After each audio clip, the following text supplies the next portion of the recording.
Hello friends, ನಿಮಗೆಲ್ಲ ಗೊತ್ತಿರೋ ಹಾಗೆ ಈಗಾಗಲೇ ದರ್ಶನ್ ಅವರಿಗೆ ಬೇಲ್ ಆಗಿದೆ. ಅವರು ರಿಲೀಸ್ ಆಗಿದ್ದಾರೆ. ಇನ್ನು ಆಸ್ಪತ್ರೆಯಿಂದ ಡಿಸ್ಚಾರ್ಜ್ ಆಗಿ ಮನೆಗೂ ಕೂಡ ಹೋಗಿದ್ದಾರೆ. ದರ್ಶನ್ ಅವರ ಅಭಿಮಾನಿಗಳು ಇದನ್ನು ಆನ್ಲೈನ್ನಲ್ಲಿ ಹಾಗೆ ಆಫ್ಲೈನ್ನಲ್ಲೂ ಕೂಡ ತಮ್ಮ ಊರುಗಳಲ್ಲೂ ತುಂಬ ದೊಡ್ಡ ಮಟ್ಟದಲ್ಲೇ ಸೆಲೆಬ್ರೇಟ್ ಮಾಡಿದ್ದಾರೆ. ಆದರೆ ದರ್ಶನ್ ಅವರ ಸಿನಿಮಾಗಳ ಬಗ್ಗೆ ಇನ್ನೂ ಇಲ್ಲಿಯವರೆಗೂ ಕೂಡ ಯಾವುದೇ ಅಪ್ಡೇಟ್ಗಳು ಹೊರಬಿದ್ದಿಲ್ಲ. ಈಗಾಗಲೇ ಡೆವಿಲ್ ಸಿನಿಮಾದ ಶೂಟಿಂಗ್ ಶುರುವಾಗಿ ಅರ್ಧಕ್ಕೆ ನಿಂತಿದೆ. ಹೀಗಾಗಿನೇ ದರ್ಶನ್ ಅವರ ಅಭಿಮಾನಿಗಳು ದರ್ಶನ್ ಅವರು ಹಾಗೂ ಮಿಲನ ಪ್ರಕಾಶ್ ಅವರ ಕಾಂಬಿನೇಷನ್ನ ಡೆವಿಲ್ ಸಿನಿಮಾದಿಂದ ಯಾವುದಾದ್ರೂ ಅಪ್ಡೇಟ್ ಬರುತ್ತಾ ಅಂತ ಕಾಯ್ತಾ ಇದ್ದಾರೆ. ಆದರೆ ದರ್ಶನ್ ಅವರ ಹುಟ್ಟುಹಬ್ಬದಂದು ದರ್ಶನ್ ಅವರ ಮುಂದಿನ ಸಿನಿಮಾಗಳು ಹಾಗೆ ಅವರ ಡೆವಿಲ್ ಸಿನಿಮಾದಿಂದ ಯಾವುದಾದ್ರೂ ಅಪ್ಡೇಟ್ ಬರ್ಬೋದು ಅಂತ ಅಭಿಮಾನಿಗಳು ಕಾಯ್ತಾ ಇದ್ದಾರೆ.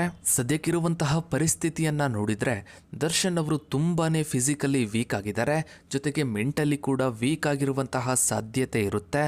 ಹೀಗಾಗಿನೇ ಇನ್ನೊಂದು 3-4 ತಿಂಗಳು ಅವರು ಫಿಸಿಕಲಿ ಹಾಗೆ ಮೆಂಟಲಿ ಸ್ಟ್ರಾಂಗ್ ಆಗಬೇಕು. ಆ ನಂತರವೇ ಸಿನಿಮಾದ ಶೂಟಿಂಗ್ ಶುರುವಾಗುತ್ತೆ ಅಂತಾನೆ ಹೇಳ್ಬೋದು.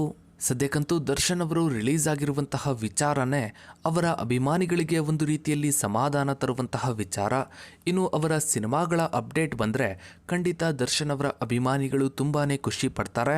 ಇನ್ನು ನೀವು ಕೂಡ ದರ್ಶನ್ ಅವರ ಡೆವಿಲ್ ಸಿನಿಮಾದ ಅಪ್ಡೇಟ್ಗಾಗಿ ಕಾಯ್ತಾ ಇದ್ರೆ ತಪ್ಪದೇ ಕಮೆಂಟ್ ಸೆಕ್ಷನಲ್ಲಿ ವೇಟಿಂಗ್ ಫಾರ್ ಡೆವಿಲ್ ಅಂತ ಕಮೆಂಟ್ ಮಾಡಿ.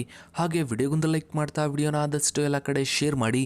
ನೀವಿನ್ನು ನಮ್ಮ ಚಾನಲ್ಗೆ ಸಬ್ಸ್ಕ್ರೈಬ್ ಆಗಿಲ್ಲ ಅಂದರೆ ಕೆಳಗಡೆ ಕಾಣೋ ಸಬ್ಸ್ಕ್ರೈಬ್ ಬಟನ್ನ ಕ್ಲಿಕ್ ಮಾಡಿ. ಹಾಗೆ ಪಕ್ಕದಲ್ಲಿ ಕಾಣೋ ಬೆಲ್ ಐಕಾನ್ ಕೂಡ ಕ್ಲಿಕ್ ಮಾಡಿ. Thanks for watching.